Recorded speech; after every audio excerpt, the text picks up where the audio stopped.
એટલે ઉઠો તો આ જુઓ છોકરાઓ હતા એ કે આ તો જો સોનામોર એ કે જો ભગવાન છે ને આપણું દર ફીટાવા માટે જ આ લીલા કરી છે. 2 વાર ગણી એ કે તોય ગણ નહીં કે 99 છે. એ કે એક કામ કરીએ, એક સોનામર જેટલું વધુ કમાઈ લઈએ એટલે 100 થઈ જાય ને. કાલથી ને એ કે હું રાત પાડી કરું, એક દી તું રાત પાડ કરી, એક દી હું રાત પાડી કરું. અને ઘરમાં એ કે થોડીક કરકસર કરીએ, આ રોજે રોજનું વાપરી નાખીએ છીએ. કે વાત તો સાચી છે. હવે બે હારે ન મળે, કારણ કે જે દી આને રાત પાડી હોય તે દી આ ઘરે હોય, જે દી ઓને રાત પાડી હોય તે દી ઓલા ઘરે હોય. ઘરમાં છોકરાઓ બૂમા બૂમ કરે, મમ્મી ક્યાં ગઈ, સવારમાં ચા ને બધું પીવાનું હોય. ઓલો છોકરો આજે પપ્પા ક્યાં ગયા. હવે 24 કલાક કામ કરે એટલે થાકી જાય, એટલે ઘરમાં એકબીજાને વડચકા તોડે, છોકરાઓને બૂમા બૂમ કરે. ઘરનું વાતાવરણ એવું ડોળાઈ ગયું. શેઠાણી કે શેઠ આ લોકોને આપણી નજર પડી લાગે છે કે કાંઈ કે કેવું એ કે ગોકુળ જેવું હતું. સવારે ઉઠે બ્રહ્મ મુહૂર્તમાં ને કેવા પાણીના છંટકાવ કરે ને વાળે ને ઓલી છોકરી ખાટલા ઉપાડી લે ને ડામચિયામાં બધું એ કે ગોઠવી દે ને એક રૂમની અંદર કેવું ચોખ્ખું કરે ને ચૂલા ઉપર તરત રસોઈ થઈ જાય ને છોકરી પીરસી દે ને ટિફિન કરી દે. હવે તો એ કે આ ચીસા ચીસ ને બૂમા બૂમ. શેઠ કે તું કહેતી હતી ને કે આપણે એના જેવા સુખી નથી, લે આપણા જેવા દુઃખી જ કરી દીધા. મારે 99 લાખ છે ને તો હું 100 લાખની પાછળ પડ્યો છું, અને એને 99 સોનામર દીધી. હવે 100 માટે થઈને જીવશે ત્યાં કોઈ દી એના જ ભેગી નહીં થાય. ઓલા બે સાંભળી ગયા, આવીને ફેંકી ગયા. એ કે રાખો તમારી પાસે, પડદો કરી દીધો કે આ નજર ન લાગે કોઈને. શેઠાણી કે હવે તો સમજો. એ કે 100 લાખ ન થાય ત્યાં સુધી નહીં. હવે દિવાળી આવી અને મુનિમને પૂછ્યો. મુનિમ કે બસ કાલે ખબર પડી જાય કેવું વરસ છે. એ કે લાગે છે કે આ વખતે તમારું ટાર્ગેટ પૂરું થઈ જશે શેઠ. 100 લાખ એટલે 1 કરોડ. હવે 100 વર્ષ પહેલાં 1 કરોડ એટલે શેઠાણીને કે જો આ 100 લાખ થઈ જાય ને તો આપણે 4 ધામ, પછી કે આપણે છે ને યાત્રા કરશું. શેઠાણી કે હા રામ તો બોલ્યા. રાતના શેઠને આવ્યો એટેક, લીલામાં પહોંચી ગયા. 40 દિવસ પછી બધું સર્વે કાઢ્યું, 100 લાખ થઈ ગયા હતા. હું કામના આખી જિંદગી 100 લાખ ભેગા કરવામાં રાત ન જોયો, દિવસ ન જોયો, માણસોને ઓછા પગાર, ઘરમાં કરકસરથી રહેવાનું, શેઠાણીને દબડાવવાના, નોકરોને પૈસા પૂરા નહીં દેવાના, બધાયની હાય લઈને ગયા કે શેઠ મક્ખી ચૂસ હતા. પણ આ દુનિયા નિયમ છે, મરી જાય ને એટલે બધાય વખાણ કરે,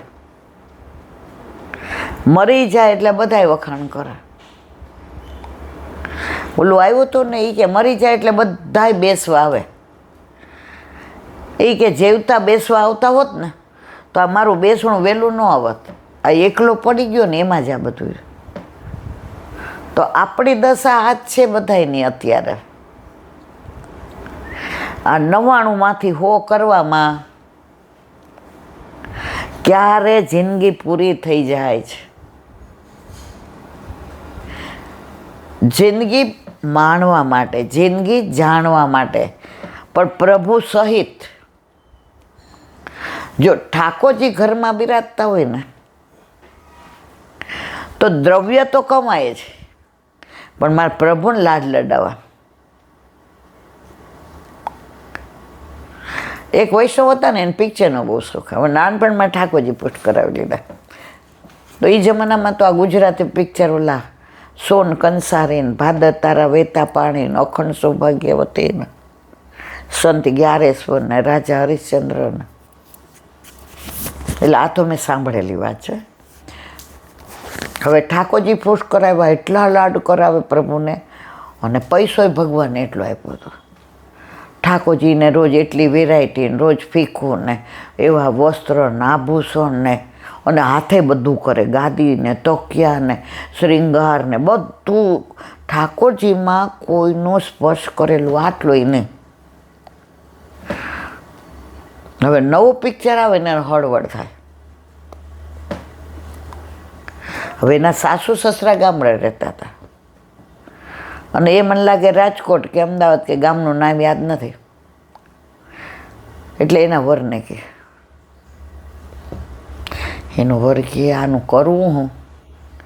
લાડ પ્રભુને એવા લડાવે, વૈષ્ણવ આવે તો સમાધાન કરે, વલ્લભકુળની પધરામણી કરે, પાટોત્સવ એવો કરે, ક્યાંય જાવા કરવાનો હોય તો બધો ખર્ચો પોતે કરે, બધા એના વખાણ કરે. એના ગુલાબબેન હતું. ગુલાબબેન કે જે હોય તે. હવે એના વરે કીધું, એ કે સાચું કહું, હું એકવાર એ દુનિયાદારીનું પિક્ચર જોઈ લઉં છું ને, પછી મારી આજુબાજુ શું થાય છે, કે મારા ઘરે આવે એ કોઈ કાંઈ વાત કરે તો હું એમાં રસ લેતી નહીં. એ 3 કલાક મારા જાય ને એમાં મારા મહિને 2 મહિને જોવા જાય ને તો એ પછી મારું ચિત્ત પ્રભુમાં જ હોય છે. અને પિક્ચર જોતાં જોતાં કાંઈ એવા કરુણ દ્રશ્ય આવે કાંઈ મારામાં, તો હું શું કહું, આ તો પિક્ચર છે. પછી ઘરે આવીને દરેક વખતે કહું, આ તો જિંદગીનું પિક્ચર છે, આ જિંદગીનું પિક્ચર છે, આ સાચું નથી. સાચો એકલો સાંવળો જ છે, સાચો એકલો સાંભળ્યો જ છે. એના વર્કે હું તને સમજવામાં કેવી ખોટી ભૂલ કરતો હતો. એ કે તમે સાચા તમારી રીતે, પણ આજુબાજુ એટલો બધો દુસંગ કે એ બધામાં પડીએ એના કરતાં 1.5 મહિને 6 મહિના એક પિક્ચર જોઈ આવું અને બોલતી જાઉં, આ પિક્ચર છે, આ ક્યાં સાચું છે, આ જિંદગીની ફિલ્મ છે, આ ક્યાં સાચી છે. તો ઘરે પણ કાંઈ થાય, આપણે વસ્તારી ગામડેથી આવે, કોઈ દવા કરાવવા આવે, કોઈ ભણવા આવે, કોઈ ખરીદી કરવા આવે, કોઈ લગ્નનું મામેરું લેવા આવે, કાંઈ પણ થાય એટલે હું શું કહું, આ ફિલ્મ છે, આ ક્યાં સાચું છે, સાચો એકલો સાવરો છે. અને પછી એણે બધું છોડી દીધું. એનું વર્કી હવે એ કે મને ખબર પડી ગઈ, હવે મારું મગજ ટેવાઈ ગયું, આ બધું ખોટું છે. જો એ કે પિક્ચરમાંથી આવ્યા, કોઈ પાત્રને ભેગું લઈ આવ્યા, કોઈની યાર વાતું કરવા ગયા, તો જાશો ને ત્યારે આ બધા પાત્રો અહીંયા જ રહેવાના છે.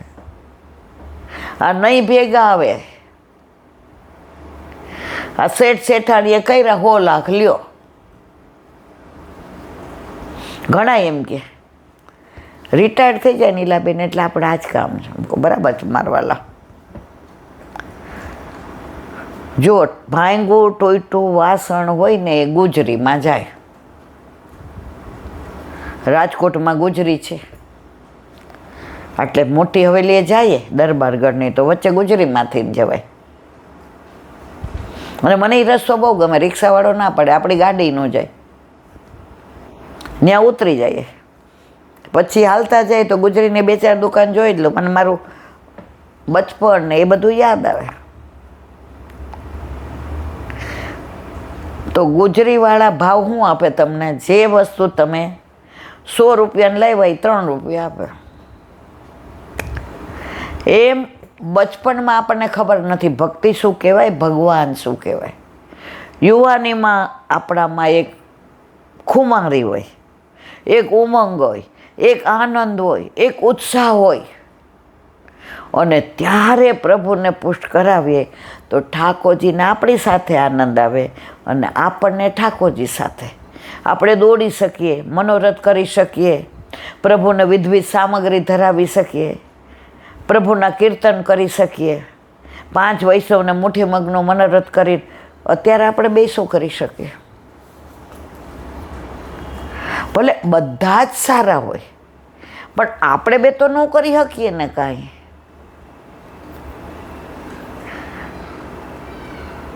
તો બધું યુવાનીમાં થાય. હવે ઘડપણ આવ્યું, ગુજરીમાં સોના કેટલા આવ્યા? 3 રૂપિયા.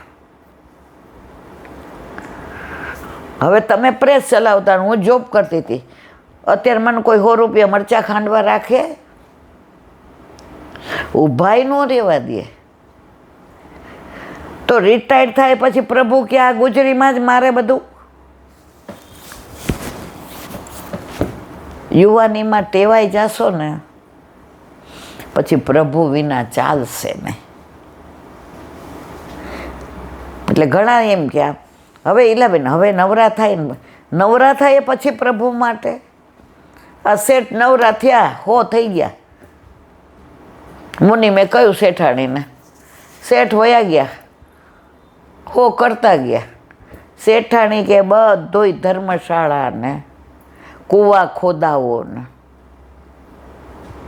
ગામમાં જમાવણવારી કરો ને દીકરીઓ પૈણાવો એની અંદર બધું ને.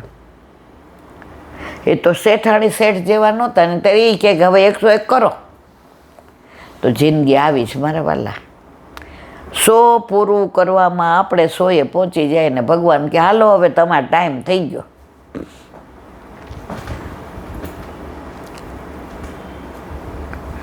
પરીક્ષામાં એવું આમ આખું પ્રશ્ન પેપર વાંચી જાય.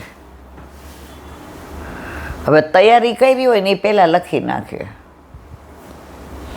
પછી આજુબાજુ ડાફોડિયા મારે. આપણને કોઈ દી આવો અનુભવ નથી ઠાકોરજીની કૃપાથી ને. હવે કોક થોડી ચોરી કરવા દે આમ તેમ, અંત સમય આવે ને ત્યારે આપણે એ જ કરીએ છીએ કે કાંઈ તૈયારી જ કરી નથી. એટલે મૃત્યુની મને તમને આપણને બીક લાગે છે. કેમ? ત્યાં શું જવાબ આપશો?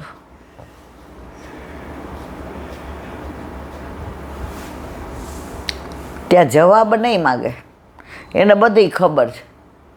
જો તમે ગમે એટલું કરશો ને કશું સાથે નહીં આવે, પણ તમારા સારા કરેલા અને ખરાબ કરેલા કર્મો 500% સાથે આવશે આવશે આવશે. તમારા કર્મો તમારું સરનામું ક્યારેય ભૂલશે નહીં.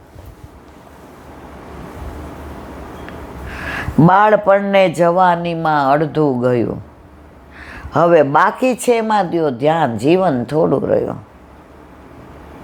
આ બધુંય સમજે છે, પણ જેવા અહીંથી ને બહાર ગયા, મમ્મી ચાલ ત્યાં સેલ છે તને ડ્રેસ લેવા લઈ જાઓ, પાછા હજી આપણું એટેચમેન્ટ સંસારમાં, છોકરાઓમાં, વહુમાં, ઘરમાં, પુત્રમાં, પુત્રીમાં પણ જો સાક્ષી ભાવ રાખતા શીખી ગયા કે આપણે નથી અને આ બધું ચાલી રહ્યું છે. જો તમને ક્યારે આ બધો સંસારનું દુઃખ થાય? આપણે બેઠા હોય ને આપણને નિગ્લેક્ટ કરે, આપણે બેઠા હોય ને આપણને પૂછે નહીં, આપણને એવું લાગે ખોટા બેઠા છીએ, અંદર વયા જાય, પછી અંદર આવીને એકલા એકલા બબડીએ, હવે કાંઈ કામ ના. અરે પ્રભુ તમારી સાથે અદ્ભુત લીલા કરે છે. હવે તું સંસારના કામની નથી, મારા કામની છે. મને તારા વિના નહીં ચાલે. તો તું એમ કે ને પ્રભુ મને સંસાર ગયો, હવે મને શ્યામ વિના નહીં ચાલે. આપણે તો પાછા રાહ જોઈએ કે ક્યારે મનાવી લઈએ, ક્યારે કે હાલ મમ્મી જમવા. સંપૃક્ત દ્રાવણ કરી નાખો. જો કિલો ખાંડ હોય ને એ અડધી તપેલીમાં ઓગળે, પછી તમે જોજો 5 કિલો ગાંગડા જ રહેશે. જીવનને સંસારથી સંપર્ક કર્યો, બસ હવે આટલું જ, હવે નહીં. ઓલા કાકા જેવું પોસ્ટ ઓફિસમાં, બેન હવા પાછો 2.5 મૂકી દો, 10 વર્ષ પછી, અરે તમારી હવે 80 વર્ષ થયા. આપણા બધાને દશાએ છે. બોલો વલ્લભાધીશ કી.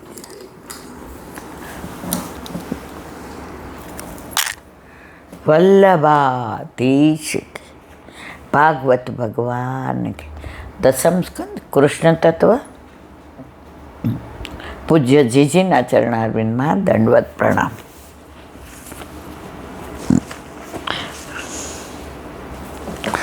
ભગવાન પણ કહે છે કે હું પુણ્યશાળી માટે આવવાનું નથી, હું પાપીઓ માટે આવવાનો છું. આનું નામ જ ભગવાનની પુષ્ટિ ભક્તિ. પ્રત્યેક ધર્મ અને તેના શાસ્ત્રમાં આપણને આ પુષ્ટિ તત્વ જોવા મળશે. શ્રી મહાપ્રભુજીએ પુષ્ટિ શબ્દ પોતાના અલગ કોષમાંથી કાંઈ નથી આપ્યો. વલ્લભે માર્ગ પણ વેદ પ્રમાણે પ્રગટ કર્યો છે. એટલે સર્વોત્તમ સ્તોત્રમાં વલ્લભનું એક નામ ગુસાઈજીએ વેદ પારગાય નમઃ. મનમાં થઈ ગયું એમ કે ચલો પુષ્ટિ માર્ગ, એવું નથી. અત્યાર તો બિલાડીના ટોપની જેમ માર્ગો ફૂટી નીકળ્યા છે. એનો બેઝ શું કોઈ જોતા જ નથી. મઠ હારો જોયો નથી ને આશ્રમ જોયો નથી ને પછી ઓલા બાવા બધા શું કહેવાય એને, બાપુઓ બધા ને મહારાજો ને પછી છાપામાં આવે, પછી જેલમાં જાય, પછી મનમાં કહે અરે આપણે તાને પૂજતા હતા. તમારા અંતરાત્માને ઓળખો, ક્યાંય દોડાદોડી કરવાની. અને 2 હાથવાળો કોઈ ક્યારેય ભગવાન બની શકવાનો નથી. ખોટી અંધશ્રદ્ધામાં ના દોરાઈ જાઓ. વલ્લભને આ બધી ખબર હતી. નાના વાદ વિનષ્ટેશુ, જુદા જુદા ઘણાય થશે. આ બધા ગીતા હોય તે ભાગવત હોય, કૃષ્ણ તત્વને પકડી રાખ, બસ તારે બીજું કાંઈ કરવાની જરૂર નથી.